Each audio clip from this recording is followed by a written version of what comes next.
नमस्कार, बहुत बहुत स्वागत है आज के इस वीडियो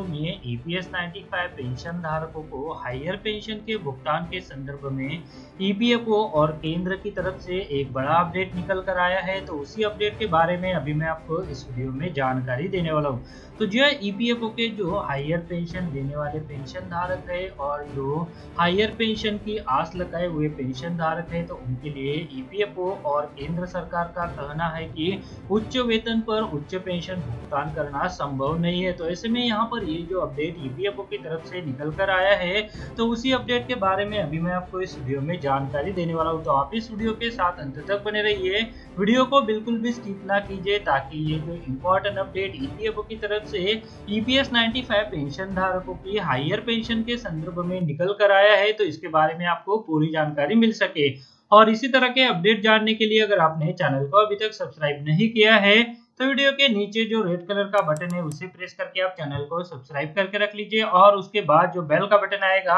उसे भी आप प्रेस कर दीजिएगा, ताकि भविष्य में आपसे संबंधित जो भी अपडेट आए तो उसका नोटिफिकेशन आपको सबसे पहले मिल सके।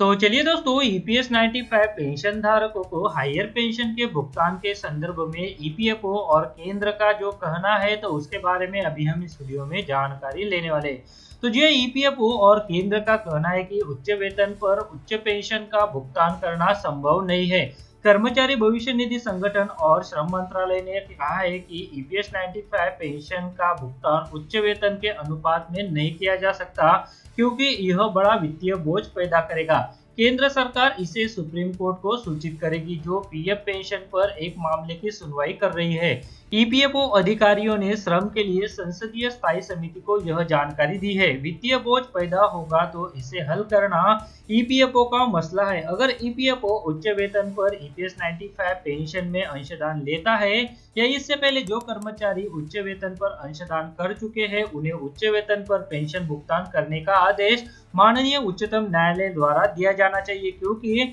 माननीय उच्चतम न्यायालय द्वारा ऐसा फैसला अप्रैल 2019 में दिया जा चुका है। भले ही ईपीएफओ अपनी तरफ से ऐसी दलील पेश करे, अगर ऐसा हुआ तो यह उन लाखों लोगों पर प्रतिकूल प्रभाव डालेगा जो उच्च पेंशन की उम्मीद कर रहे हैं। ईपीएफओ के अधिकारियों ने कहा कि अगर ईपीएफओ में लावारिस राशि का इस्तेमाल किया जाता है तो उच्च पेंशन बहुत बड़ा वित्तीय बोझ उठाएगा। यह पता चला है कि अधिकारियों ने बैठक में बताया कि भारत में पेंशन प्रणाली में सुधार के प्रस्ताव व्यक्तिगत खाते के निर्माण और उच्चतर पेंशन के लिए उच्च योगदान के भुगतान की सलाह देते हैं। केरल के एल्लाराम करीम और डीन कुरिकोस समिति के सदस्य हैं। केंद्र सरकार के कुल कर्मचारियों की तुलना में अधिक पेंशन भोगी 67 लाख है।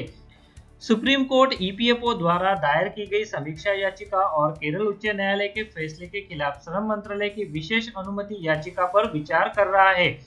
तो चलिए अभी जान लेते हैं कि ईपीएफओ की दलीलें क्या है। 2018 में एक उच्च स्तरीय समिति ने एक रिपोर्ट दी थी, जिसमें कहा गया था कि न्यूनतम पेंशन को 1000 रुपए से बढ़ाकर 2000 रुपए किया जाना चाहिए। इसके लिए 4169 करोड़ रुपए से 4526 करोड़ रुपए के अतिरिक्त बजटीय समर्थन की आवश्यकता होगी। अगर इसे बढ़ाकर 3000 रुपए किया जाए तो हर साल अतिरिक्त 11880 रुपए 14593 करोड़ रुपए की आवश्यकता होगी। उन लोगों को 15 साल के बाद पूर्ण पेंशन का भुगतान करने की जिम्मेदारी है, जिन्होंने पहले ही अपनी पेंशन का हंगामा किया है।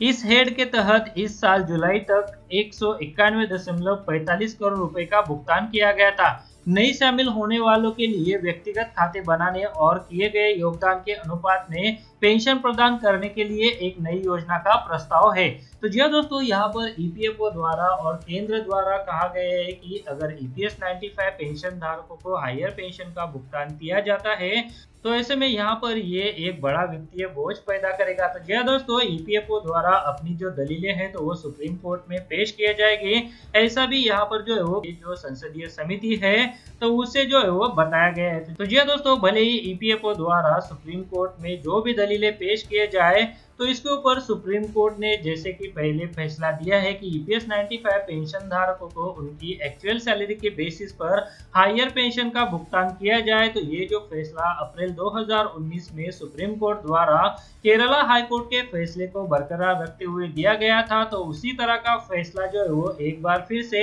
ईपीएस 95 पेंशन धारकों के हक में यहाँ पर सुप्रीम कोर्ट द्वारा दिया जाना चाहिए, क्योंकि यह जो ईपीएस 95 पेंशन धारक है तो उनके द्वारा एम्प्लॉय पेंशन स्कीम में उनके उच्चतम वेतन पर कंट्रीब्यूशन दिया जाएगा, उसके बाद ही ईपीएफओ की तरफ से जो उनको हायर पेंशन का भुगतान किया जाएगा। ऐसा नहीं है कि ईपीएफओ द्वारा